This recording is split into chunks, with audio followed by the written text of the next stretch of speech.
ఓం మహాగణపతి నమ, ఓం సరస్వతి నమ, ఓం హైగ్రీవాయ నమ, ఓం మహామృత్యుంజయాయ నమ. ప్రియమైన ఆత్మబంధువులారా, ఏది విన్న తర్వాత మళ్ళీ ఏది వినాల్సిన అవసరమే లేదు. అటువంటి భగవద్గీత అనే జ్ఞానయజ్ఞము 72వ భాగానికి మీ అందరికీ స్వాగతం, శుభస్వాగతం, సుస్వాగతం.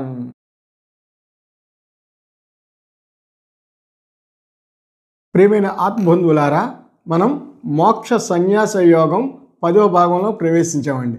గత వారం 51, 52, 53 పద్యాలు ఈ 18వ అధ్యాయంలో చాలా ఇంపార్టెంట్ అని, భగవద్గీత సారమంతా ఇక్కడ శ్రీకృష్ణుడు అర్జునుడికి క్లుప్తంగా అర్జునుడికి చెప్పడం జరిగిందని మనం తెలుసుకున్నామండి. 51వ పద్యాన్ని మనం కవర్ చేయగలిగాం. సమయాభావం వలన 52, 53 మనం కవర్ చేయలేకపోయాం.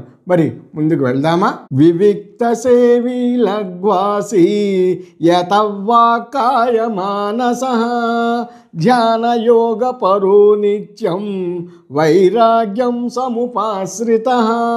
ఈ శ్లోకంలో కృష్ణ పరమాత్ముడు చెప్తారండి, మనం ఎప్పుడూ కూడా హైలీ డిస్టర్బ్డ్ ప్లేసెస్, అంటే విపరీతమైన శబ్దాలు అయ్యే వచ్చే ప్లేసుల్లో కాకుండా ప్రశాంతంగా ఉండే ప్రదేశాన్ని ఎంచుకోవాలి. అటువంటి చోట ఉండటానికి మనం మనసులో మక్కువ చూపించాలి. ఇంట్లో కూడా ధ్యానం చేసుకోవాలంటే ఒక మూల మనం ఒక స్థిర ప్లేస్ని ఏర్పాటు చేసుకుని ఎప్పుడు చేసినా ధ్యానం ఆ ప్లేస్లోనే కూర్చుని చక్కగా చేసుకోవాలండి. నేనేదో ధ్యానం చేసుకున్నాను, నేను హిమాలయాకి వెళ్ళిపోతున్నాను, అడవుల్లోకి వెళ్ళిపోతాను అంటే కుదురుతుందండి.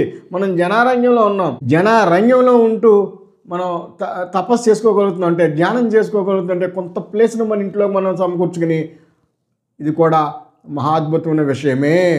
అలాగే ఎక్కువగా మాట్లాడకుండా ఎంతవరకు మాట్లాడాలో అంతవరకు మాట్లాడి, ఏదైనా మాట్లాడొచ్చినప్పుడు అందులో మన ప్రమేయం ఉందా లేదా, అవసరమా కాదని నిర్ణయించుకుని అంతవరకే మాట్లాడాలి. మిగతా సమయం మౌనంగా ఉండటానికి ప్రయత్నించాలి. అలాగే పూజలు అవి చేసేటప్పుడు కూడా ప్రశాంతంగా మనసును ఉంచుకోవడానికి ప్రయత్నించాలి. వచ్చిన వాళ్ళందరి మీద దృష్టి కాకుండా అది ఇంకోళ్ళకి అప్పచెప్పి మనం ప్రశాంతంగా, భక్తిగా, శ్రద్ధతో, నిర్మలమైన మనసుతో దేవుని యందే చిత్తశుద్ధి కలిగి పూజన చేసినట్లయితే దాని యొక్క ఫలితం లభిస్తుంది. అంతే తప్ప తూచు మంత్రంగా పంతులు గారు మమ అనుకున్నారు ఇలా అనుకుని మిగతాదంతా కూడా ఆయన చేసుకుంటాడులే అనుకుంటే మనకేమీ రాదు.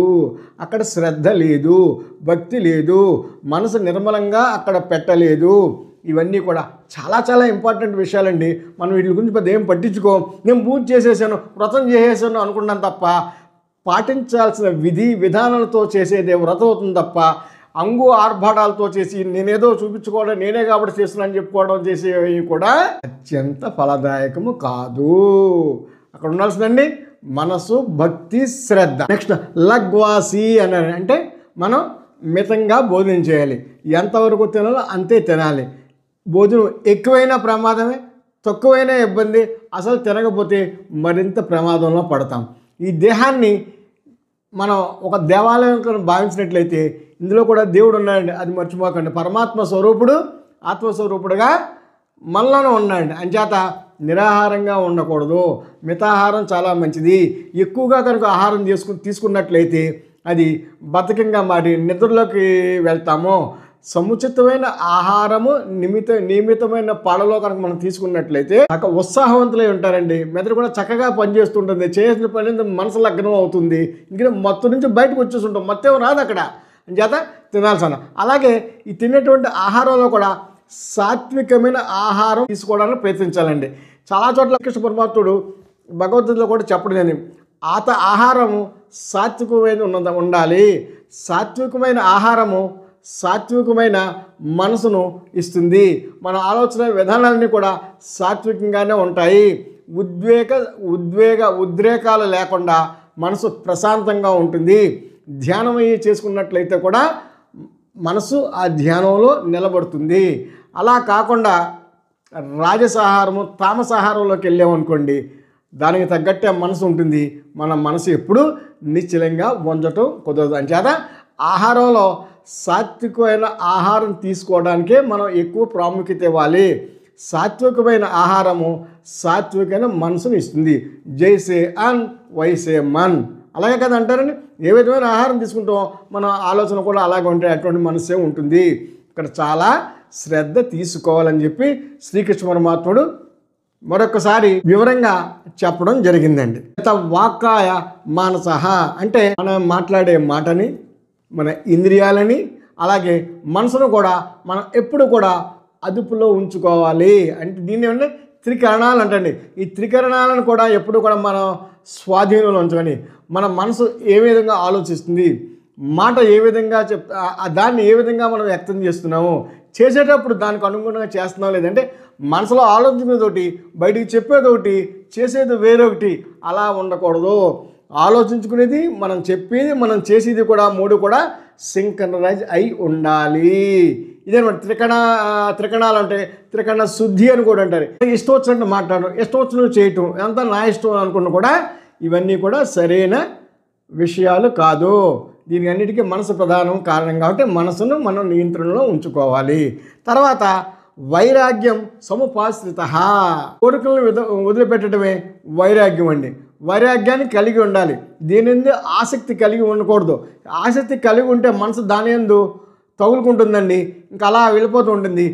నేను కాబట్టి చేస్తున్నాను, నేనే కాబట్టి చేస్తున్నాను అని అన్నిటి మీద అనుబంధం పెంచుకుని ఆ అనురాగాల్లో మునిగిపోతాడు. అంచేత మనసును వైరాగ్యంగా ఉంచుకోవడానికి ప్రయత్నించాలి.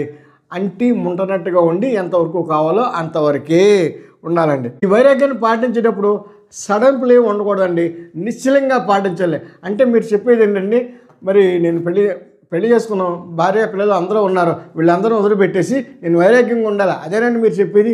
కాదు నాయన. వైరాగ్యం అంటే ఆ వైరాగ్యం భావయుక్తంగా మనసులో ఉండాలి. దేని యందు కూడా విపరీతమైన అటాచ్మెంటు కూడదు. ఈ బంధాలన్నీ కూడా బంధాలే, అంతే, ఎంతవరకు అంతవరకే. భార్యని ప్రేమించు, పిల్లల్ని ప్రేమించు, సమాజాన్ని ప్రేమించు, అన్నిటిని ప్రేమించు. ఏది కూడా అదిగా కాకుండా ఎక్కడ ఏ మాత్రల ప్రకారం చేయాలో ఆ విధంగానే చేయాలి. అతి విసర్జయేత్, అందులో మునిగిపోతే ఇక అందులోనే మునిగిపోతాం. ఇక ఆధ్యాత్మికతకు చోటేది, సరిగ్గా ఆలోచించడానికి అవకాశం ఏది? సరిగ్గా ఆలోచించడానికి అవకాశమే లేనప్పుడు సరైన గాడిలో బండి ఎలా వెళ్తుంది? మనం తెలుసుకోవాల్సిన విషయాలు ఏయో అవి ఎలా తెలుసుకుంటాం? ఇవన్నీ చిదంబర రహస్యాలు అన్నమాట. అందుచేత అతి విసర్జయత, అంతే తప్ప అందరినీ వదిలేసి చేసే ప్రతి పని ఎందుకు కూడా చిత్తశుద్ధితో పనిచేయటము, ప్రతిఫలాక్ష లేకుండా చేసినట్లయితే, అది భగవదార్పితంగా చేసినట్లయితే పాపము కూడా అంటదని చెప్పి భగవంతుడే చెప్తున్నాడు కదండి. ఆ విధంగా చేయండి, ఆ విధంగా ఆలోచించండి. అంతే తప్ప ఈ వైరాగ్యం అందరినీ వదిలేసి అడవుల్లోకి వెళ్ళిపోమని నేనేం చెప్పట్లేదండి. ఒకవేళ అడవుల్లోకి వెళ్ళిపోయి మీరు తపస్సు చేసుకుందాం అనుకున్నా కూడా ఈ వైరాగ్య భావన లేకపోతే మనసు ఇక్కడే ఉంటుంది. Body will be present there, your mind will be here only. There is a hardware, your software will goes anywhere. So దీనిని గమనించగలరు. తర్వాత ధ్యాన యోగ పరోనిత్యం, ప్రతి దినము కూడా కొంతసేపు, అంటే 24 గంటలు ఉన్నాయండి, 24 గంటల్లో కొంతసేపు ధ్యానానికి మనం కేటాయించాలి. రోజు మనం తింటలేదు భోజనం, పొద్దున్న లెగ్గానే టీ తాగుతాం, తర్వాత బ్రేక్ఫాస్టు, తర్వాత ఆఫీస్కి వెళ్ళిన మధ్యలో 2-3 సార్లు టీలు అయితే తాగుతాం, ఏదో పనులు చేస్తూ కూడా భోజనానికి ముందు, మళ్ళీ మధ్యాహ్నం భోజనం చేస్తాం, మళ్ళీ సాయంత్రం స్నాక్స్ టీ అయి తాగుతాం, మళ్ళీ రాత్రి భోజనం చేస్తాం. ఇవన్నీ చేయట్లేదా?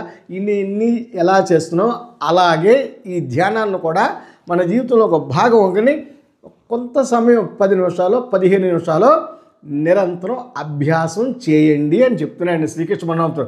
ఎంత అద్భుతమైన విషయాలు చెప్పడం జరిగిందండి. మీకు ఆ భావన కలుగుతుందా లేదా? 51, ఇప్పుడు మనం 52వ శ్లోకంలోనే ఉన్నామండి. ఇంకొక శ్లోకం ఉంది 53ది. రససారం అంతా కూడా ఇక్కడ చెప్పి చాలా సంక్షిప్తంగా కనీసం ఇవైనా చేయండి, ఇలా బ్రతకండి, ఇలా చేసుకుంటే మీకు మంచి దారి దొరుకుతుంది.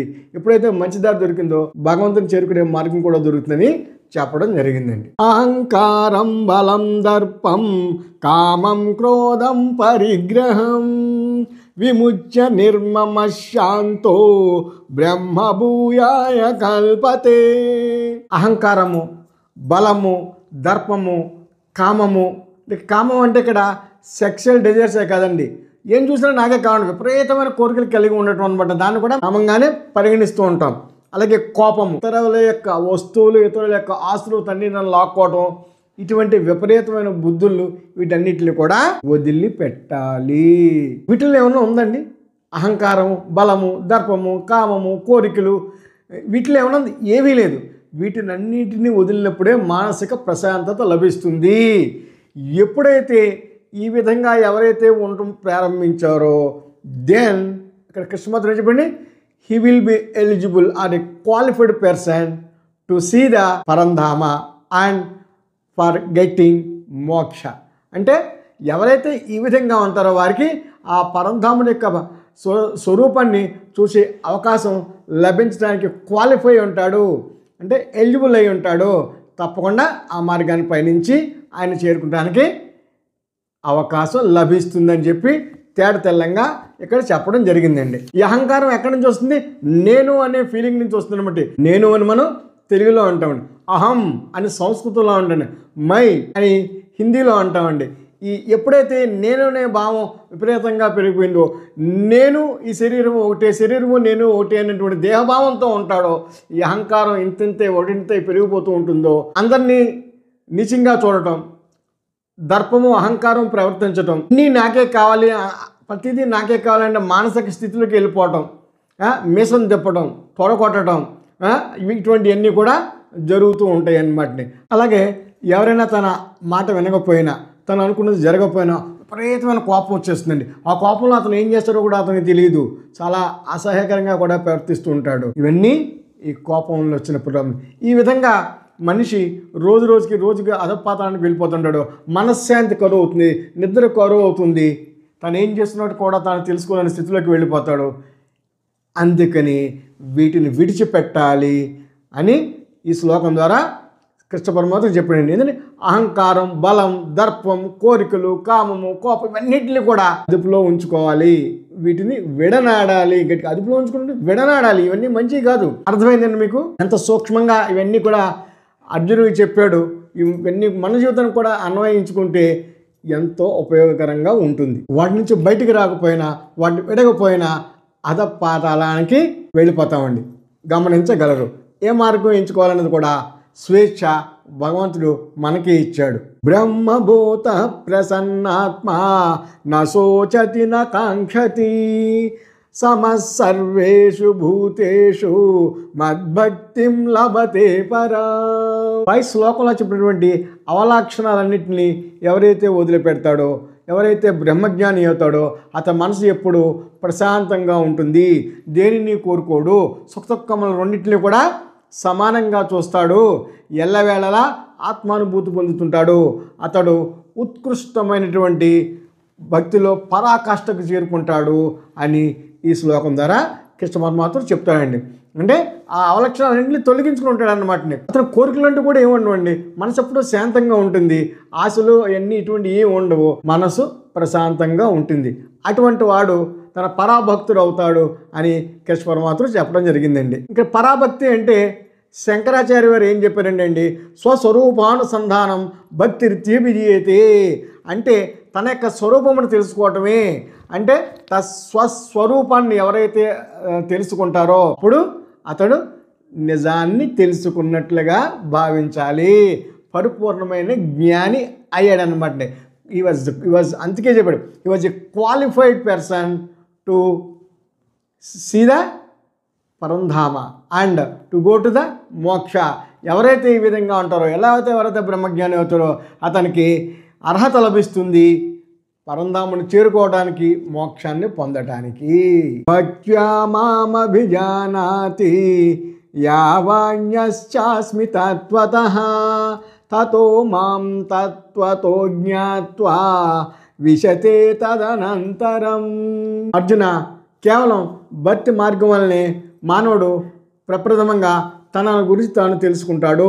తనను గురించి తాను తెలుసుకున్న తర్వాత నన్ను తెలుసుకుంటాడు. నేను ఎవరు, నేను ఎంతటి వాడిని, ఆ విషయాలన్నీ కూడా అతనికి అవగతం అవుతాయి. ఎవరైతే నా తత్వాన్ని ఇవన్నిటి నిజస్వరూపాన్ని తెలుసుకున్నాడో అతడు నన్నే పొందుతాడు. పరమభక్తి కలిగిన తర్వాత ఏమేమి పరిణామాలు జరుగుతాయో చెప్తాడండి. ఏమేమి పరిణామాలు? ఒకటి, తన గురించి తాను తెలుసుకుంటాడు. ఎవరైతే తన గురించి తను పూర్తిగా అవగాహనతో ఉన్నాడో, తెలుసుకోగలిగాడో, తెలుసుకున్నాడో అతడు నన్ను కూడా తెలుసుకుంటాడు, నేను అలాంటి వాడిని తెలుసుకుంటాడు. అలా తెలుసుకున్న వ్యక్తి నన్నే పొందుతుంటే నాలోనే ఐక్యం అవుతాడు. ఐక్యం అవటం అంటే ఏదో ఆత్మరూపంలో వెళ్ళిపోయి ఆ భగవంతుల్లో కలిసిపోవడం కాదండి. నిజాన్ని తెలుసుకుంటాడు. పరమాత్మ వేరు, నేను వేరు కాదు, పరమాత్మ నేను ఒకటే అనే బుద్ధి కలిగి ఉంటాడు. అహం బ్రహ్మాస్మి, నేనే బ్రహ్మనై ఉన్నాను అనే నిజాన్ని తెలుసుకున్నవాడు అయి ఉంటాడు. నేను ఈ శరీరము ఒకటి కాదు. ఇదండి ఈ నిజాన్ని తెలుసుకున్నవాడు, ఈ అనుభూతిని పొందినవాడు ఇతను నన్ను పొందుతాడు అని చెప్పడం జరిగిందండి. క్లియర్గా అర్థమైంది అనుకుంటున్నాను. మార్గం అర్థమైందండి. భక్తి మార్గము, జ్ఞాన మార్గము, ముక్తి మార్గము. అద్భుతమైన విషయం అండి. అంటే భక్తి లేకుండా జ్ఞానం రాదు, జ్ఞానం లేకుండా మోక్షం రాదు. దీనికోసం నిరంతరం కఠోరంగా తపస్సు చేసినట్లుగా మనం ప్రయత్నిస్తుండాలి, కార్యోన్ముఖులు అవ్వాలి. అలా అని మనం కర్మలు చేయకుండా ఉండటం కూడా సాధ్యం కాదు. కర్మలు చేస్తూనే వీటిని సాధించడానికి ప్రయత్నించాలి. ఇదండి కృష్ణ పరమాత్ముడు చెప్పింది. ప్రియమైన ఆత్మబంధువులారా, సమయాభావం వల్ల ఈరోజు ఈ ఎపిసోడ్ని ఇక్కడితో ముగిస్తున్నాను. కృష్ణం వందే జగద్గురం, కృష్ణం వందే జగద్గురం. హరి ఓం. ఓం తత్సత్.